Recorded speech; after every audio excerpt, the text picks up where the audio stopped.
The young Mike Tyson has been heading toward certain destruction, and after 30 arrests at the age of 13, he was sent here to Tryon, a detention center for juvenile delinquents.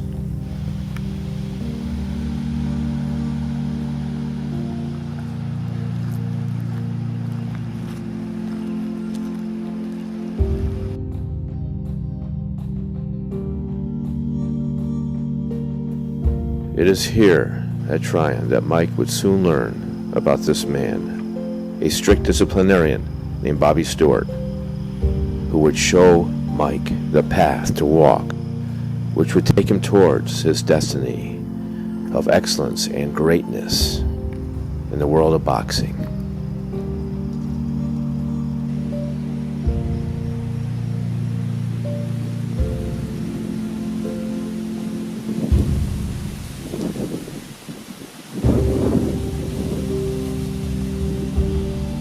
The first day I met Mike, he was coming from the cottage over there, Briarwood, being sent to us for bad behavior.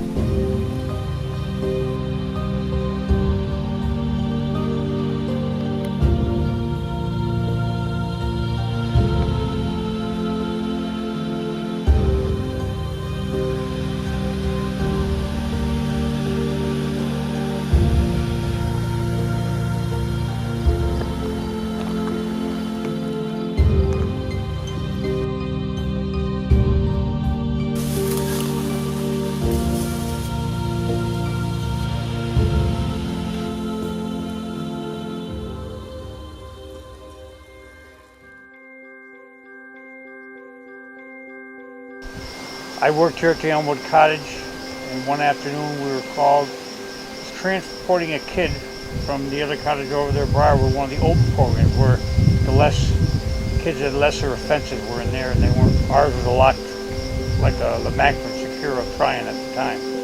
And they said he was bringing them over and be careful of them and so forth. Two of the bigger staff on campus brought him to the yard, brought him into Elmwood, we locked them in a room on the other side so we wouldn't interfere with the other kids, because most of our kids were doing pretty well at the time. Got them in there, and I kept calling over and checking on them, and the kids, the staff, we had two staff on one guy. He was in the lockup room, and like the staff were telling him everything they asked him he did. All he wanted to do was talk to Mr. Stewart.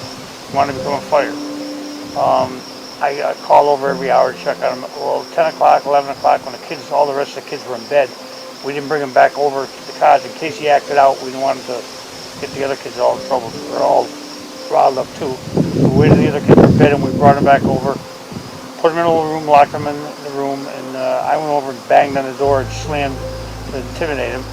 And I said, what do you want with me? You want to talk to me? He said, I want to be a fighter like you. I said, so the rest of these kids, but if they wanted to become fighters, they wouldn't be here in the first place. They'd be out in the street, going to school, go to the gym after school, not be in trouble. If they're here, that's why they're here, because they don't do things like that. He said, I promise I'll behave, follow all the rules, do what I'm supposed to do, you'll see a big change. I said, yeah, so just like the rest of these guys. I said, I don't believe you in the first place. Well, let's see what happens. And it started to happen.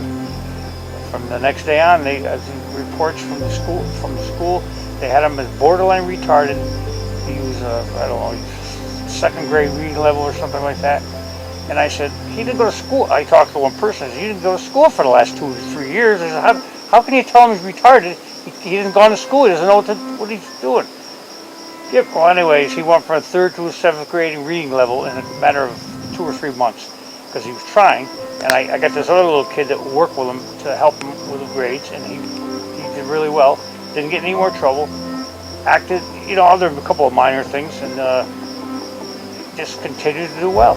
And I started boxing after maybe a week or two of good behavior. I started boxing him, showing him basic things, and we kept working, and that's why he is where he is today, because he worked his butt off. And we got to the point where I had to go back to the training. Or lose my head, or lose my teeth. Boom! Hook to the body. Boom, boom! Straight right. And I would, move after the last punch. Boom, boom, boom, boom, boom, boom. Move. Jump. Always moving your head, move your head. Continue to make a miss. make a fool of him in front of the other kids so they didn't think, he was taking a pair of staff, and I would pick them apart, then make a miss, and really make them look off bam, and then he'd feel comfortable, and I could make a miss a little bit. Boom, boom, boom, boom, boom, boom, and then a hook to the body every once in a while, which he claims really hurt him.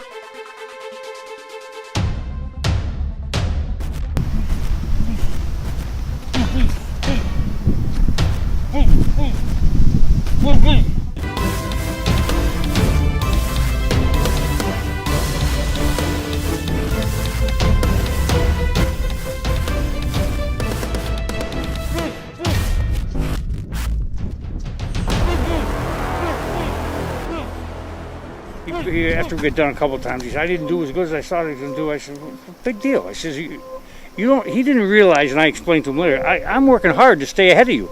You don't get it. It's a challenge for me to stay ahead of you. And the worst time was one time he was down to Catskill already with custom auto on them. Probably, I would say 3-4 months. And I come down and Cuss told me, he called me in the corner and he said, be very careful. He's really getting better and stuff like that. Just keep your hands up and do what you got to do. I said, all right. Well, I work with him, and I had a good day or something like that, and I stayed with him, or maybe a step ahead of him, and he almost started crying afterward. He says, "I'm sorry." I said, "What are you sorry about?" He says, "I thought I'd do better than that." I said, "You did fine." I said, I didn't want to say it to myself, but I didn't care about the fighting. He was staying out of trouble and doing the right thing, going to school and stuff. I said, "You're doing fine." He said, "I want to show you better." "You did fine. Don't worry about it."